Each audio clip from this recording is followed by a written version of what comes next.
Please welcome to the stage for a conversation on climate and clean energy, Chairwoman Janet Alkire of the Standing Rock Sioux Tribe, Vice President Fawn Sharp of the Quinault Indian Nation, Secretary Pete Buttigieg from the United States Department of Transportation, Brian Deese, Assistant to the President and Director of the White House National Economic Council, and Ali Zaidi, Assistant to the President and National Climate Advisor.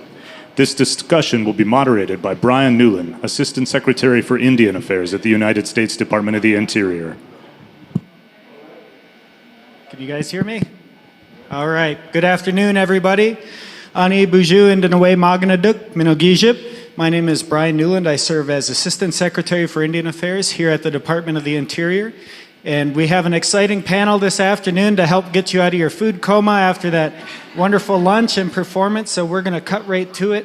I will introduce our panelists. First, we have at the end Secretary of Transportation Pete Buttigieg. We have, we have the Director of the White House National Economic Council, Brian Deese.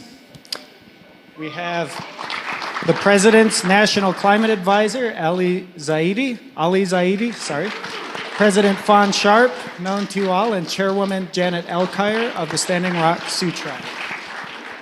So we're going to try to make sure we get to some audience questions, but we've got a lot of important topics to hit. And our first question today is for our tribal leaders on the panel. President Sharp, how is climate change affecting Native communities, and what impacts and challenges are you seeing on the ground? Yes, excellent question. Thank you. Climate change is definitely real. It has not only physical impacts, but certainly psychological impacts to the Quinault Nation.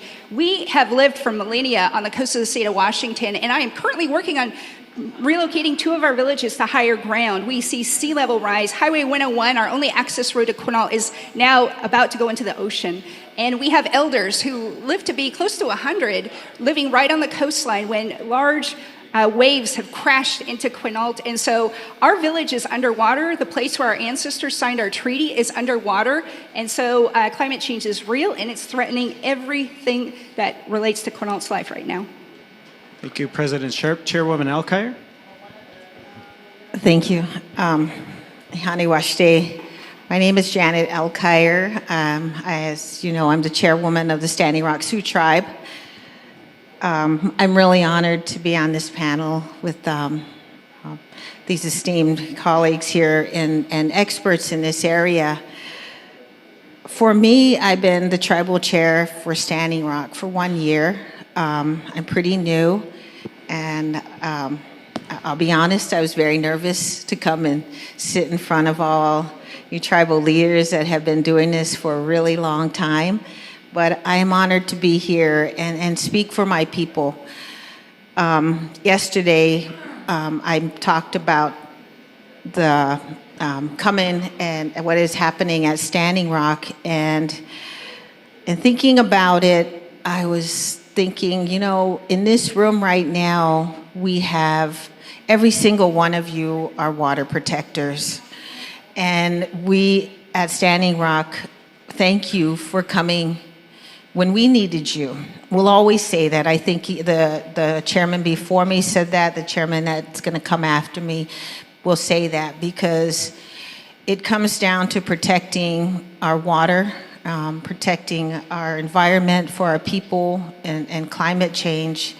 I'm grateful that this administration takes climate change very seriously. And in regards to the Missouri, right now we are experiencing severe drought. The water is basically, I don't know if, and I'm thinking that some of you probably were there during the protests. The water is basically like a stream. You can't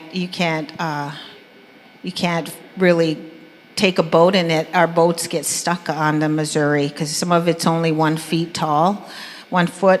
And so it's pretty serious. But I think what it comes down to at Standing Rock, we know that it's climate change and we know there's a drought, but we also know, and I don't mean to offend anyone when I talk about stuff, my administration, I made a decision that I was going to stay with two values for the 4 years of my administration, and so I come here with that. And the two values are truth and compassion. I will always tell the truth. And when I talk about compassion, someone said, how does that relate to Washington, D.C.? I said, the compassion is that you need to put yourself in our shoes. Feel what we feel every day. So those are the two guiding principles for me in my administration. Thank you, Madam Chair. And I'll turn back to you with our second question. What are the barriers that tribes face when trying to develop clean energy or entering the clean energy economy? Chairwoman Alkire? How about I read? I actually wrote down stuff, so I better read. So, yesterday we also talked about, I think me and Fawn agree on this. When we talk about renewables and what is happening for the future, when in regards to renewables, I was talking to my brother when I was coming out here and letting him know that this was a topic I was going to talk about. And he kind of thought, why, And I said, because for the first time, I feel like, maybe it's just me, I shouldn't say the first time, but for me it is, in regards to what is happening with renewables, and I'm talking solar, I'm talking wind, we're talking geothermal, we're talking a lot of different things like that, and EVs. It's like a train that's leaving the station. And this is how I explained to him. I said, we finally, as this train is leaving the station in regards to clean energy and renewals, and including Indian country in this regard, this train is actually offering us a ticket to ride this train. And I said, so I think that the tribes need to stay on top of this issue. I know we have so many issues as tribal leaders that we deal with, and a lot of them are very immediate. And we always think, if we're going to have $1 million, are we going to put $1 million to in this area, or put $1 million for road? I mean, we come through these decisions as tribal leaders every day. What is more important? And it's always the immediate need. So I think in this regard, the train, if they can make sure that the tribes have a ticket in this, and I'm talking in regards to equity again, I'm talking about inclusion, I'm talking about, of course, the environmental justice portion of it, but I also believe that we should have a ticket on this train as it moves forward into the future, especially what the president shared earlier. I believe that I told my brother this, and he said, I said, but you know why? Is because we paid for that train and we paid for that track. So we need to be on this train. And then Vaughn said, no, I think we need a new train. Airplane. Okay. President Sharp? Yes, thank you. I think some of the biggest barriers that we have is our ability to be very strategic and aggressive and proactive. As tribal nations, that's how we are, that's how we operate. But we can't be aggressive, we can't be strategic, and we can't be proactive if we don't have real clear and steady access to capital to be able to do these things.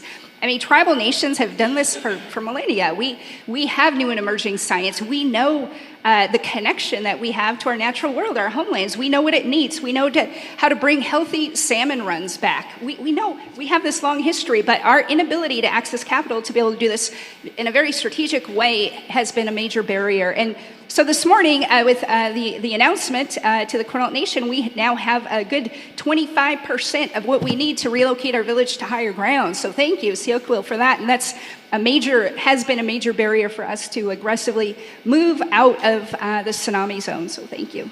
Thank you, President Sharp. And Can I add one more thing? Sure thing. Sorry, Chairwoman. I don't want my team to be mad at me because I came out here for Standing Rock and they gave me my marching orders, my people and our staff. But the biggest thing they said, make sure you mention the access to capital, just like you said, and the access to the grid. and also the interconnection agreements. So I think I'm not sure if everyone understands all these lingo about power purchase agreements and everything, but I encourage tribal leaders learn about them, because this is the new language that we're gonna need to know for our people in regards to economic development. Okay, I'm done. Sorry. No, that's important to note, Chairwoman. Thank you. And that's another priority that we've been highlighting at the summit so far today. So thank you for raising that. Our next question will be for Mr. Zaidi and Director Deese. How can the federal government support tribes in transitioning from conventional to clean energy? That's a great question. I want to just maybe underline something we just heard. You know, when we talk about climate action, I think we tend to talk about greenhouse gases. We talk about solar and wind. At its core, part of the conversation's a conversation about power. Who has the power in building the future that we're talking about? Who's going to benefit from it? And one of the things that I think the conversation often gets diverted to is, let's deploy solar and wind on tribal lands. Okay, that's part of the solution. But who's going to own the substation asset? Who's going to own that on-ramp onto the transmission line? And one of the things I'm really proud of in this administration is that we're hopefully being a good partner to all of you in making sure that answer could be the tribes. Because that's going to determine who benefits. And I think that's a really, really important thing for folks to spend time investing in figuring out how you carry that forward. You know, we were able to bring together a number of you and your energy advisors just a couple of months ago, and hopefully you all know Wahala Johns at the Department of Energy, for a conference that was specifically focused on making sure you have access to the most senior members of the Department of Energy team as you think about these questions. But what we realized in doing that was this couldn't just be a conference that happened for a couple of days. And so today the Department of Energy is launching an initiative focused on clean energy transition and tribes to be an ongoing partner in that work. And in fact, one of the first MOAs under that initiative that's being launched today is with the Navajo Nation, who, by the way, do have their eyes set on a substation asset being part of their energy strategy. So I think the answer is we've got to do exactly what we're talking about. Be the partner in helping folks think through not only the clean electricity being generated, but how it gets deployed, who monetizes the benefit. Right. Director Deese? Well, I want to start by thanking all of you for being here and your time. I want to pick up with the analogy that the chairman used, because I think it's incredibly apt, and start big and then go small. The train analogy that you used, which is we talk a lot about climate action. We know the risks. We know the risks of climate change that are real and are particularly felt by communities that don't have large stocks of assets. But the opportunity, the economic opportunity, I'm the President's economic advisor. The scale of the clean energy transition is the biggest economic opportunity for our country since at least the Industrial Revolution. There is more opportunity on that train. That train is bigger than anything that we have seen in most of our lifetimes in terms of the economic opportunity. So while I think there is an imperative for folks to get on, the upside opportunity is enormous, because this will transform. It's not just about how we generate electrons. It's not just about renewables. It's about how we move from place to place. We have the Secretary of Transportation here who knows a thing or two about that. It's about how we live. It's about where we live. It's about all of these things together, and that opportunity is enormous.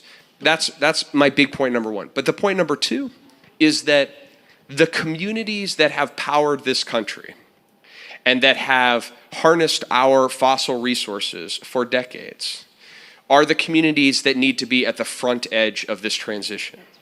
And many tribes and tribal communities have taken advantage of our fossil assets to build wealth, to build knowledge, to build expertise, and we collectively need to leverage that and put those communities at the center of it.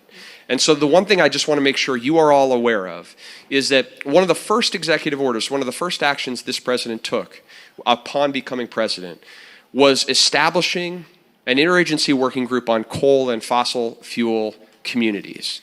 And the basic theory of that was to say, these people, these communities have capabilities and also have the right to be at the front of this clean energy transition, but that won't happen on its own. That won't happen unless we put ourselves in the shoes of the communities who operate. The fear that comes from having to be part of this transition, but also the new tools, the new language, the new resources necessary to make that transition. So we understand that as a federal partner, what we need to do is bring resources to bear to listen and to figure out how to ensure that access to capital, how to bring technical assistance to bear. We're doing that in a number of places across the country. We're trying to launch rapid response teams in these communities where there might be a power plant that's going to shut down. There might be a large industrial employer that is needing to make a transition. So we're there before, not just after that happens, to figure out how to facilitate the transition.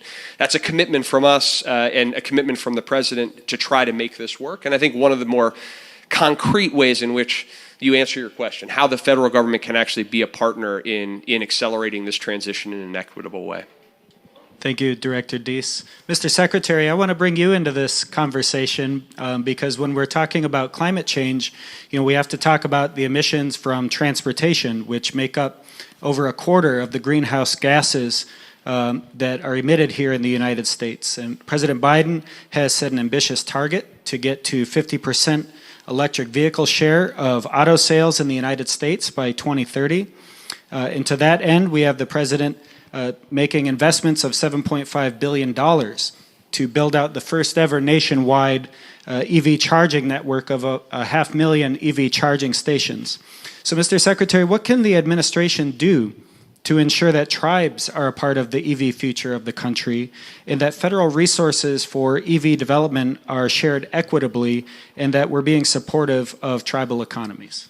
Well, thanks. This is very important to us to get right.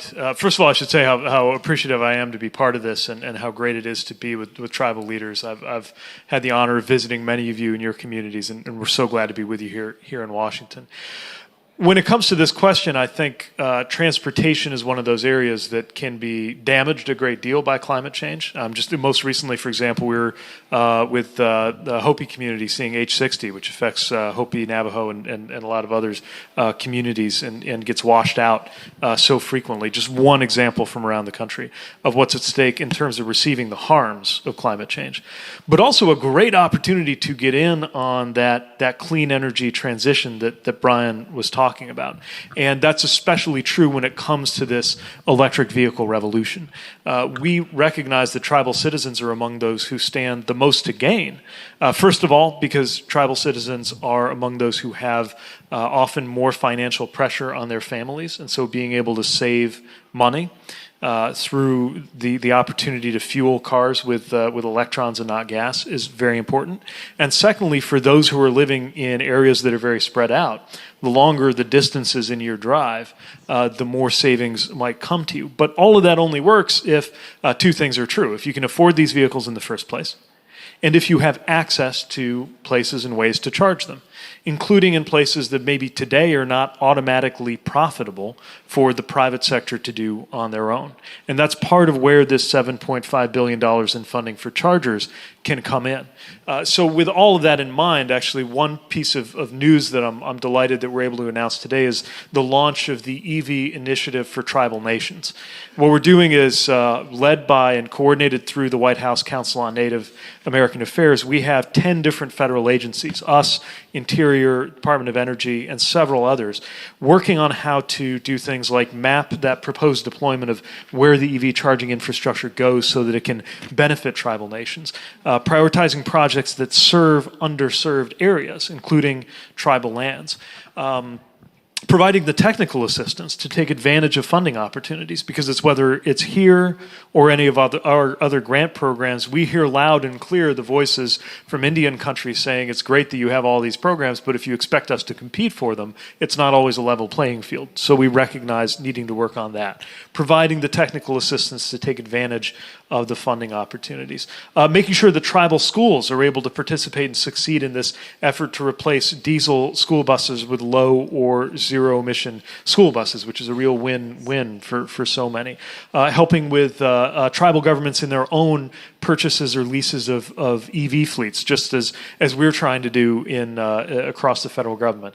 And maybe most importantly, just making sure that nation-to-nation relationship is one that we're upholding as we unfold this EV policy, which is one of the biggest transformations in U.S. transportation, really in modern history. So that's an example of how we think we can position tribal citizens to succeed, to win in everything from the benefits associated with owning and using EVs to the jobs associated with installing these charging networks and manufacturing these vehicles and the supply chains that go into them. So we're really excited about that. Look for more information coming soon on that. And of course, it only works if it works for our tribal partners. And so really excited to engage with everybody here on how to make the most of that.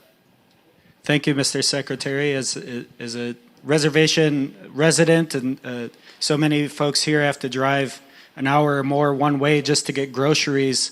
This won't work unless there's access to EV charging stations in tribal communities, and we're really excited about this initiative. I want to turn back to our tribal leaders. President Sharp, I'll come to you, then Chairwoman Alkire. What's been your experience with electric vehicles, and how do you see this new initiative the Secretary talked about impacting your community? Okay, great, thank you. We have electric vehicle chargers at our casino at Quinault, and we have plans for EV charging stations as we move our villages to higher ground. And so we've long known the transportation sector in the state of Washington is the most significant contributor of greenhouse gas emissions. And so early in our planning stages, as we talked about moving our villages to higher ground, we knew that there's going to come a point in time when everybody recognizes this is the largest contributor to greenhouse gases in the state of Washington. It's not a question of if, but when that's going to happen and develop. So that's part of our strategic planning efforts in moving to higher ground, and we've also installed it there at the casino right now. So we do have EV stations, and we have a couple council people that have electric motorcycles that they drive up to the council chambers, and so I think there's a little political pressure and demand to install them at the tribal office. Okay. Thank you, President Sharp. Chairwoman Alkire? I'm really actually very proud to talk about this because we have a Section 17 corporation that we started at Standing Rock, and it is strategic advancement goals for the environment, and it's SAGE. And they are separate, they're an entity of the tribe, and they are the ones that are doing the EV grants, the solar and the wind. And one of the things I have to say, I'm really proud of them. They are helping even with our tribal laws, our ordinances, they're getting all those in place. They are a public power authority. And that's pretty rare in Indian country to have that, because we do need to work with, it is actually like a tribal cooperative. And so for us up there in North Dakota, sometimes the cooperatives were not very friendly to us, right? And you have to, one of the sayings was that you have to pay to play this game, and I feel like back to the train, I'm really hoping that right now that I see the environment that we are in right now, that we can be a part of this. Our tribe belongs to the upper Midwest, intertribal EV charging community. And it's a group of, and they received a $6 million grant in order to do the charging stations. And, but the trick was, and I have to mention this, is you had to have a 50% match.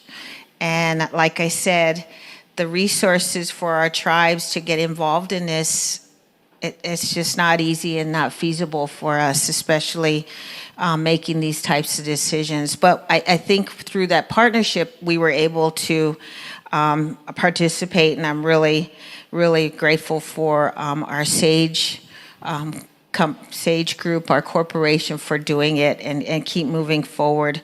We're actually looking at having 5 to 6 plugins for EVs. We're looking at our government having some electric vehicles, so we could see how that will save us money, because everything about the tribe is about saving money. And because everything is you have to be really good about saving money at the tribe. And then we're going to 6 DC fast charging stations, and we're going to have 16 level 2 charging stations. And we're working on the workforce portion in training and developing those within our tribe. And I guess, but I really want to say is I want to also be real here and be truthful as a tribal leader. No one is driving a fancy Tesla down our country roads, you know. No offense, Mr. Secretary, they're full of potholes. I'll mention Kennel Road right now. But that's okay. I'm just messing with you. But we really do need, we're talking about EVs and we want to be part of that train, but also we have the secretary here, and I know tribal leaders. I talked to Brian. I said, I'll be short because I really want the tribal leaders to be able to talk to the secretary. And so we do know that roads on our reservations is one of the biggest issues that we deal with. So I'll end it there. Thank you. Thank you, Madam Chair. Mr. Secretary, any quick response? Point is well taken. And part of what we're trying to make sure of is that this is, again, affordable and accessible, right? So, for example, the Inflation Reduction Act made sure that there were tax credits to help make sure used vehicles as well as new vehicles qualified. That's how Chasten and I got in on EVs. We got a used Ford C-Max. It was a plug-in hybrid. Cost us about $14,000, and we could plug it in the garage. And we saved a lot of money by owning one. But part of the thinking here with this funding is, obviously, some of the roads that I saw, certainly in the Southwest, maybe more candidates for the F-150 than either my little old C-Max or a Tesla or anything like it. But again, it's got to be affordable, which is why we got these tax credits. And we got to have enough chargers out there that people can count on being able to get the charge they need. And that kind of access doesn't happen on its own. And we know that it's not necessarily profitable.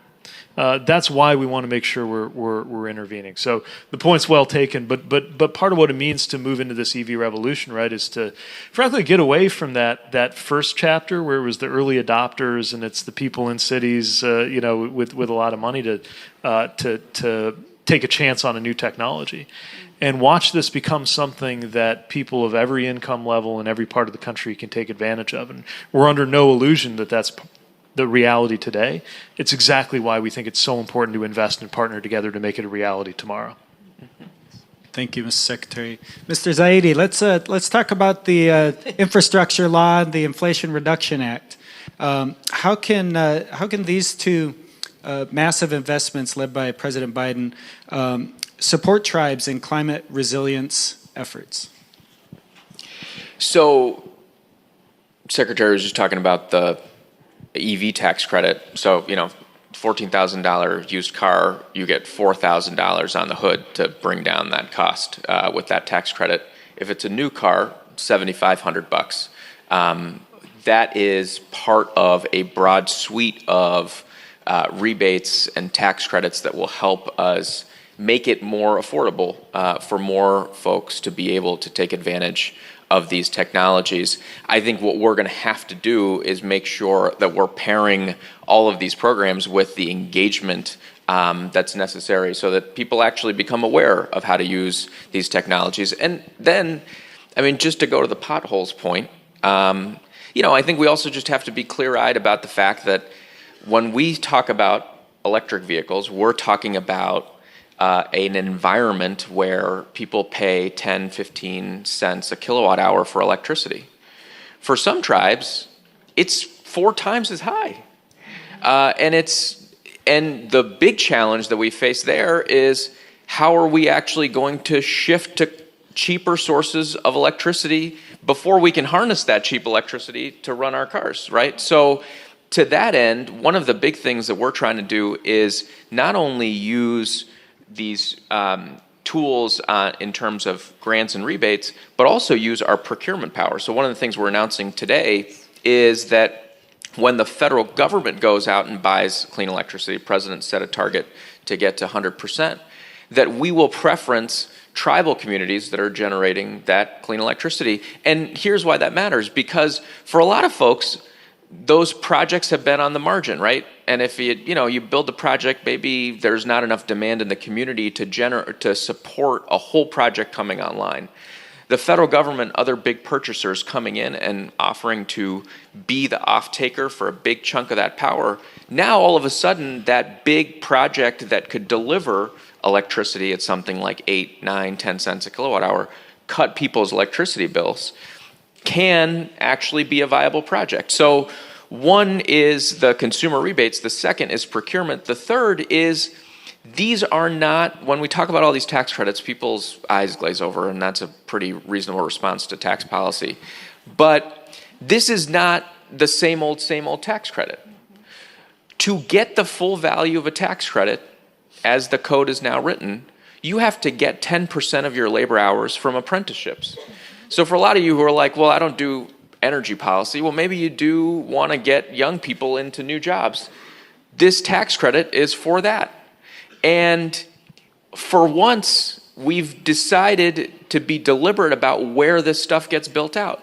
So there's actually an adder, 10% more tax credit, if you deploy in disadvantaged communities. And if you look at where that overlaps from a census tract perspective, that's going to mean more projects in Indian country. And then finally, this is a really exciting thing. So, I think a lot of you have probably got the experience, we talked about access to capital, of going to a bank. And they've got 2 projects in front of them, right? And they get to decide which one makes the most sense. Now we have an incentive within the tax code that allows for direct pay for projects developed by tribes, nonprofits, rural cooperatives. That sets you at an advantage relative to for-profit utilities trying to build the same exact thing. So I think whether it's at the consumer facing, whether it's the procurement power of the government, whether it's grants, whether it's the tax code, there is not only resources available and the technical assistance I talked about earlier, but hardwired into the economics of how this stuff has been built is a sensitivity and an appreciation that we've got to use this moment to pull forward as much opportunity in places that have been left behind as possible. Sorry, just one more minute. I just want to be sure to be connected to reality. I'm sure there are a lot of people, a lot of tribal citizens who will hear us talking gas car versus electric car, new car versus used car, and saying, that's nice. I don't have a car. I don't think I'm going to have a car anytime soon. At best, I have a cousin. My cousin has an unreliable car. Maybe it's an unreliable cousin. And so we get what a lot of folks are up against there. So the other piece of news I have to make is that we're hosting the first ever tribal transit symposium, and it'll be open to all of the 574, and we really want to be working with you on the transit side too. We don't assume that many or most people have access to a privately owned vehicle, and whether it's making that greener or just making it available, we want to work very closely with you on the transit side too. Thank you, Secretary. And Director Deese, we'll close with you with probably the toughest question. we talk a lot about renewable energy technology, but all of that technology requires critical minerals that are often found either within tribal lands or in traditional tribal homelands of cultural importance. What is the administration, or how can the administration balance the need for these critical minerals with the rights and interests of tribal nations? Yeah, I think it's important that we are real and honest and very open about this reality, because we talk about electric vehicles, we talk about solar panels, but in the same way that it is coal and natural gas and oil that have powered the fossil economy, it is lithium and nickel and cobalt and rare earth metals, these critical minerals that will power the clean energy economy. And we have now an urgent economic and national security imperative to secure reliable supply chains of these materials, both the mining, the processing, and the recycling of these materials. Because as this clean energy boom unleashes, if we do not build those resilient supply chains, we as a nation will become increasingly reliant on principally China, but other foreign countries as well, who don't share our values, but who could have extraordinary economic control over those supply chains in ways that, we have seen the vulnerability during COVID, our entire national economy of supply chains that are too brittle and not resilient enough. So this is an urgent imperative to do so, but we also have to name that the historic legacy of our country when it comes to mining of critical materials has too often been a legacy of deep injustice for tribes and tribal communities. And so what we can do, what we need to do, is we need to start by recognizing that the law in the United States that governs hard rock mining is 150 years old. It doesn't reflect reality of today, and it doesn't reflect our values fully. So we need to reform and we need to update, but we need to do so by listening to the voices of tribal communities and tribal leaders in formulating that response. So that's what we have committed to do. I thank many of you who have been part of those consultations over the last several months. And today we are outlining a set of actions and recommendations for how to update those laws to reflect the rights and the voices of tribal communities in every stage in that process. And I will just say, going forward, as we seek those reforms, I think the thing that we can most constructively do as a partner is to be very real about being able to talk about this issue around tables and recognize that there are no easy solutions, and that as we think about doing mining and processing, this is tough work. It's tough work in communities, wherever those communities are. And some of that will happen outside the United States. Some of that is going to happen here in the United States as well.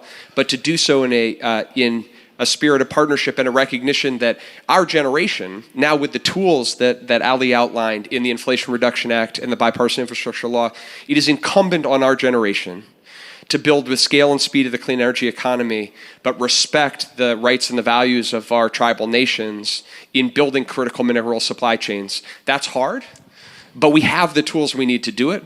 And so, what we need to do is we need to be very intentional about this work as we go forward. That's a commitment we would make, on behalf of the administration.